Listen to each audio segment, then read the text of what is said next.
Welcome to the first episode of the Wednesday Lunch Bake with me, your host and recreation supervisor, Jack Davison. Glad to have you on board. For the next 4 weeks, we are going to be doing a baking series right here in our senior center, so we can teach you guys a little bit about baking. Today, we're going to be doing donuts. We're going to make a bunch, and I'm going to have some, and you can have some too. A little bit of history about the donuts. If you look across Europe and Asia and Africa, there are all different types of variations of fried dough. Some cultures did them in long strips, them in balls, with meats, fruits, nuts.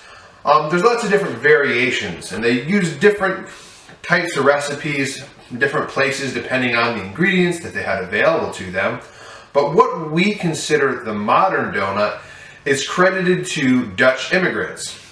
Specifically, one Captain Gregory Hansen. Legend has it, and there's a lot of debate on how this actually happened. Captain Gregory Hansen was a captain on a ship, and his mother made him donuts. He didn't like the raw center of the donuts, so he poked it out through one of the spindles on, what's the word? You know what I'm talking about. The skirt, the wheel. So he put it on one of the spindles on that, and thus the donut with the hole was created. Don't really know if that's true, but they roll with it. So there's a little bit about the history. You can go look up more. If you find something that disproves the theory about Captain Gregory Hansen, please send it along because I'm a bit skeptical of it myself. So, a couple more things about donuts. There's two basic types of donuts. There is a yeast donut, which uses yeast to make the dough rise. And those donuts are usually puffy, light, they're a little bit chewy, and they have little or no sweetness in the actual dough. And then there's a cake donut, which are usually more moist and crumbly, kind of like a cake or a muffin, and they're naturally sweet because of the dough that they use. Anyways, we're going to start with yeast donuts. We're going to try both types today. You're going to need a variety of different bowls so I can separate stuff out and then put it in as I need it. I like to have everything pre-measured. Just makes things easy for me. You don't have to do that. It's just what I like to do. So you're going to need some big bowls, some little bowls. I have a cast iron frying pan here. You can use any other type of pot that has high walls so you can pour oil in there. I have my candy thermometer or my oil thermometer in here that tells me the temperature of the oil because we have to keep that pretty consistent when we're frying. Then I've got my ingredients: flour, sugar, vegetable oil, ground nutmeg, cinnamon, yeast, milk, and then I made a little bit of cinnamon sugar, which is about 2 parts sugar, 1 part cinnamon. And then I've got all my utensils and stuff. Of course, I've got, measuring cups, my measuring spoons in there, another spoon to have out for stirring, for scooping, knife for cutting the dough when it's all done, pair of tongs, a whisk for stirring wet ingredients, and a spatula. Well, if you have a wooden spoon, you can use a wooden spoon for stirring in dry ingredients. So what we're going to do first is we're going to measure everything out, and then we're going to put the dough together. Because it's yeast, you have to let it rise. So this recipe takes about 2 hours to do completely, because you have to wait an hour to let the dough rise one time, cut it into little donuts, and then let it rise for another 45 minutes. Don't try to rush through these things. If you're going to do this today, make sure you got plenty of time to work with. You're not doing anything else. You're not, going out and going Christmas shopping right after you do this if you're on a time constraint. So, let's get started. Okay, now we've got our ingredients in front of us. We've got 2.5 cups of flour. We've got a 1/4 cup of sugar, 3 tablespoons of vegetable oil, 1 packet or about 2.5 teaspoons of dry active yeast, a 1/2 teaspoon of ground nutmeg. We've got an egg that I didn't grab, but that's okay because it's right here. Get yourself a nice fresh egg. Boop. Put it with the other ones. Right there, so we got our egg, and then we've got a 1/4 cup of warm water and a 1/4 cup of warm milk. What I did for the warm water, which just got the tap right out of the sink, as warm as it would go. Got a 1/4 cup out of there. I poured myself a 1/4 cup of milk in a microwave safe container, and I just popped it in a microwave for about 30 seconds. I'm gonna set the cinnamon sugar over here because we don't need this until the end. So, what we're gonna do is we're gonna put this water in the big bowl. So take your cup of warm water. You're gonna grab your yeast, pour it right in on top of it. Make sure you get all of it out. Now putting it in warm water is important because you want to start to get the yeast activated. Now the yeast, if you know anything about bread, is what makes it rise. The gases that it emits, it kind of farts, won't lie. Rising bread is yeast farts, what it is, guys. So that's turned out good. Now I'm going to add the milk, my quarter cup of sugar. I went a little heavy on the sugar, so it's like a heavy quarter cup, maybe just a little bit more, so like that cup's kind of overflowing a little bit. Stir that in a little bit more, get moved around. I take my egg, careful on this part. Bang, done. Stir it in. And then we will do our vegetable oil. Make sure this has time to drain out. Takes a while to drip. All right, mix it up a little bit more. It looks good, stirred in. Then you're going to take a cup of flour. Doesn't have to be a perfect cup. And you're going to sprinkle this in. I do about a half a cup first. And get that going. Now it's okay to use the whisk the first few spins here because it's still pretty soupy. But it's going to start sticking to your whisk as you add more flour in. So you're going to want to switch over that spatula. Now you can do all of this with an electric mixer, like KitchenAid or whatever. And it completely eliminates the need to do all this by hand, but this is how you put the love in. Oh yeah! So right now it's kind of goopy, you know, very runny. So we're going to add in that second half a cup there. Get that stirred in. Now you want to make sure you get all the clumps and stuff out. Just want this to look pretty smooth. As you can still see, it's still pretty runny. And that's good. That's where you want it to be after this first cup. Oop, just a little bit there. So I'm kind of at the point here where this whisk is going to become obsolete. So I'm just going to go ahead and put this right in the sink. Do a quick rinse. So, alright, so we're going to put in another cup of flour here. We're going to do this one slowly, just like we did the first one. Maybe even a little bit less. Oop. More than I wanted to do. This is where you can use your spatula. Now make sure here you're getting all that flour in.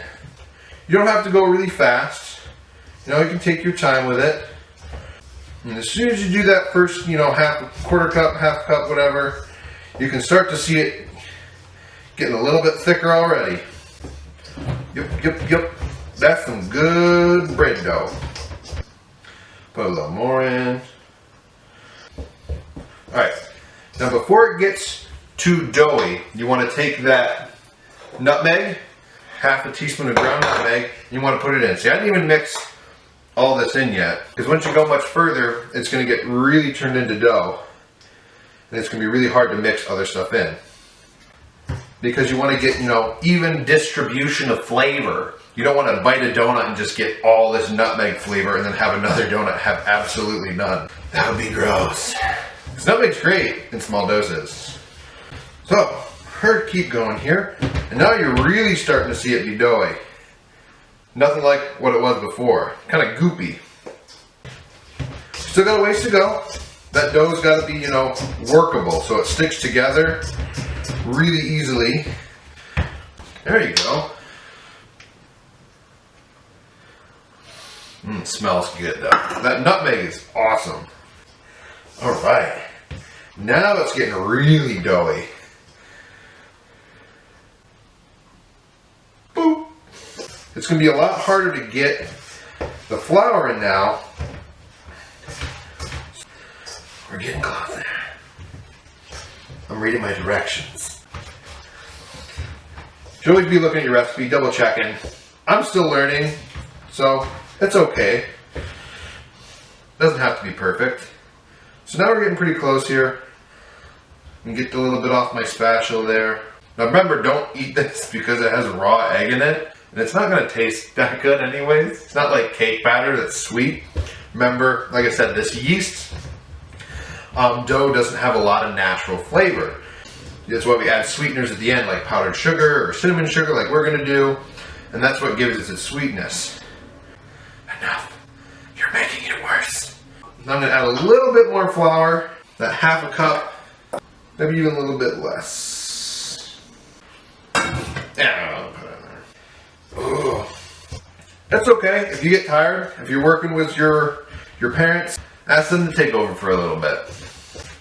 We could use the exercise.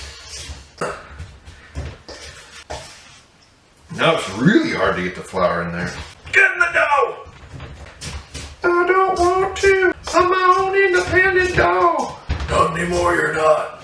Alright, so it's pretty doughy, you know, but it's so, there's a lot of flour on the outside right now, so I can touch it with my hands, and it doesn't really stick. Almost done working it there. That's not beautiful.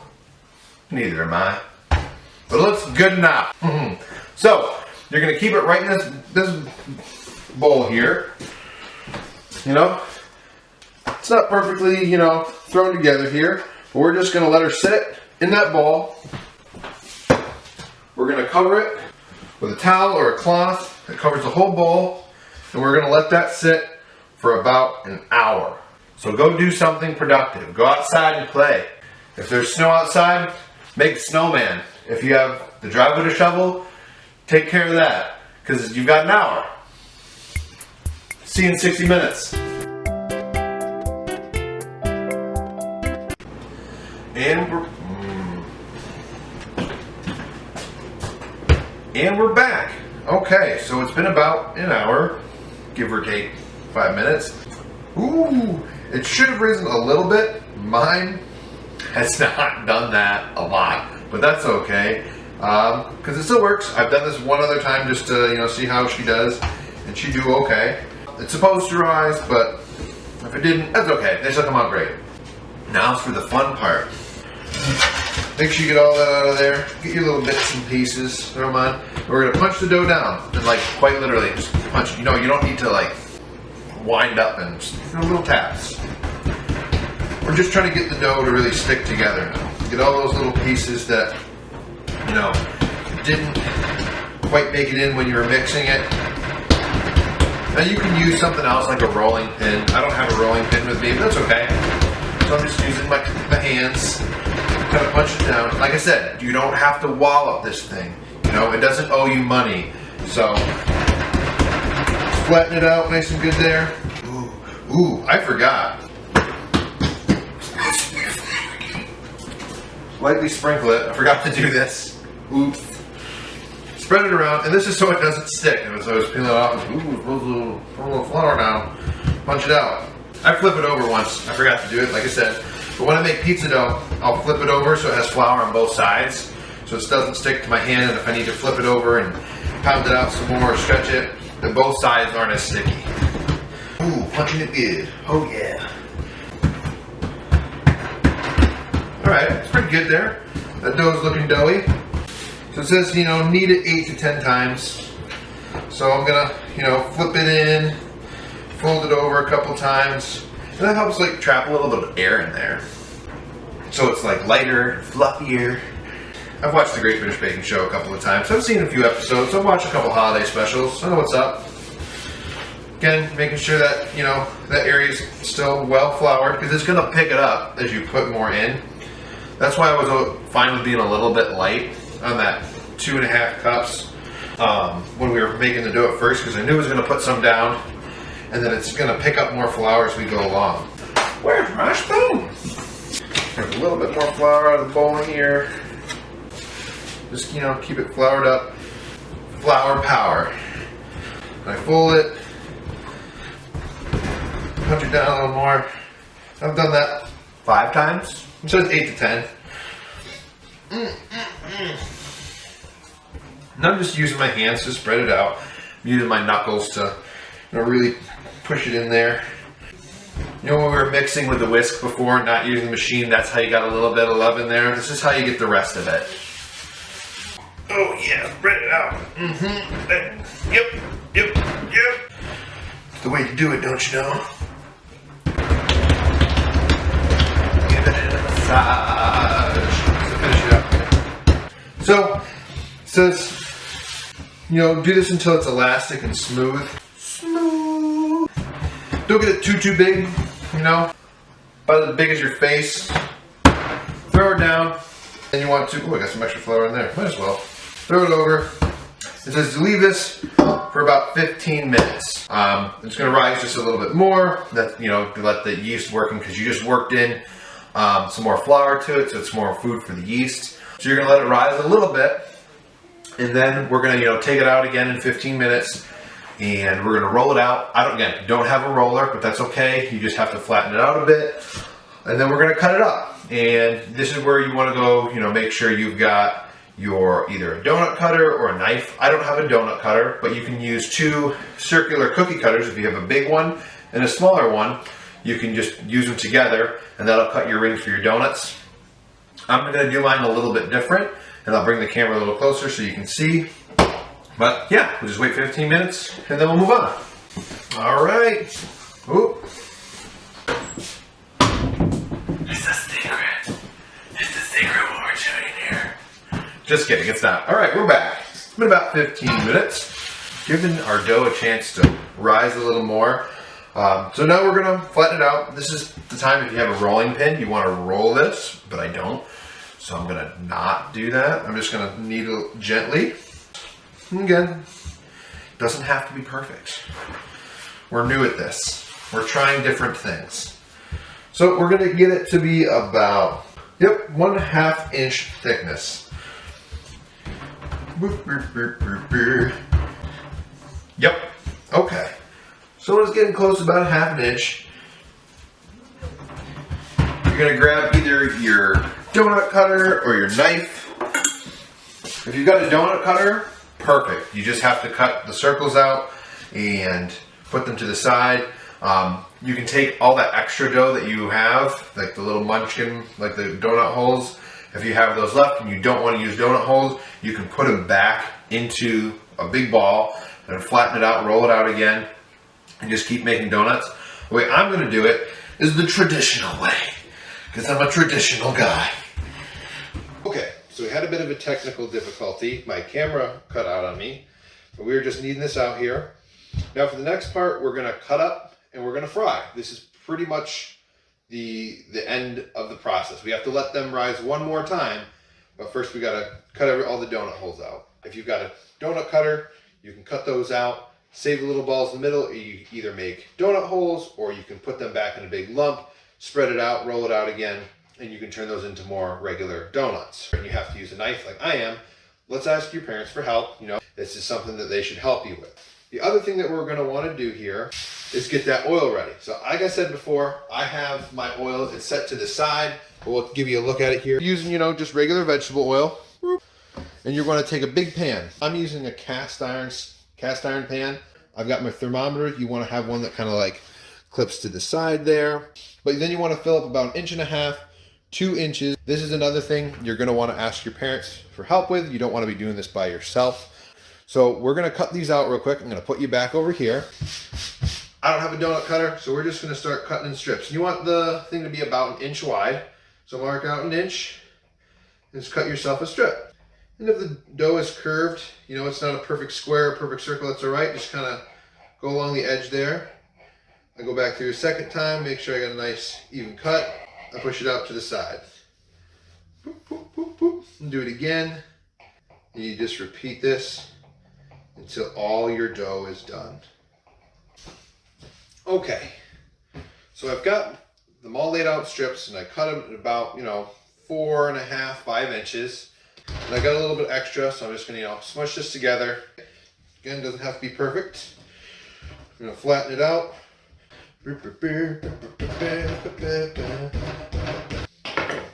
Flip it, smush it, roll it, push it, cook it, eat it.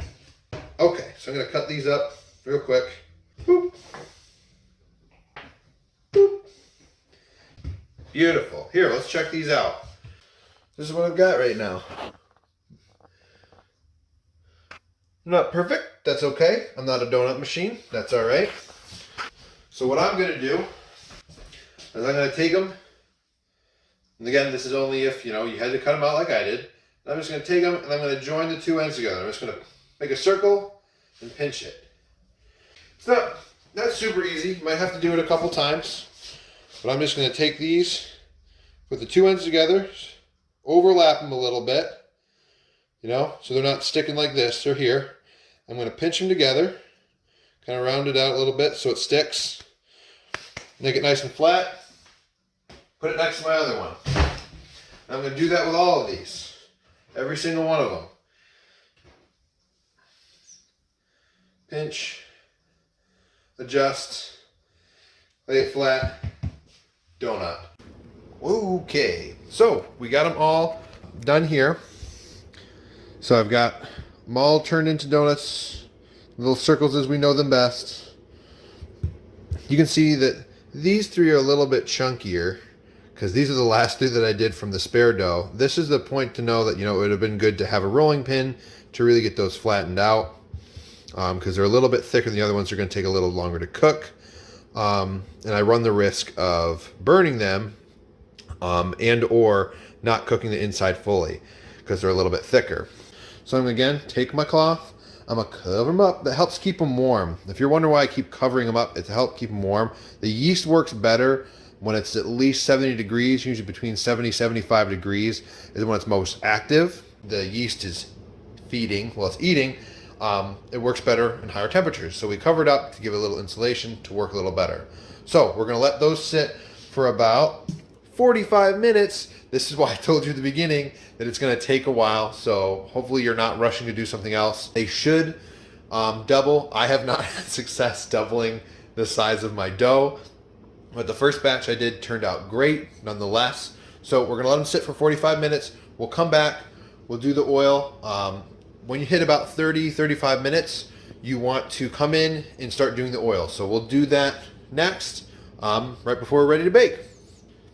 Okay, so our donuts are pretty much fully risen at this time. So we're going to start heating up the oil. Again, if you're not old enough to use the stove by yourself, get your parent and be safe.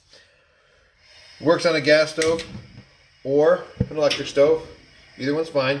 Now you don't want to crank it up like super high. You want to keep it relatively like medium high. And you're just going to take your pot of oil, put it right on there. Make sure you got your temperature thing in there already. Again, set it somewhere in the middle of its range. You don't want to get it too hot too fast. You want it to kind of rise up slowly. Remember, we're making sure that it's falling somewhere between 350 and 375 degrees. That's optimal donut frying temperature. We're going to go over here. I'm going to check these bad boys out. Looks like they didn't rise again.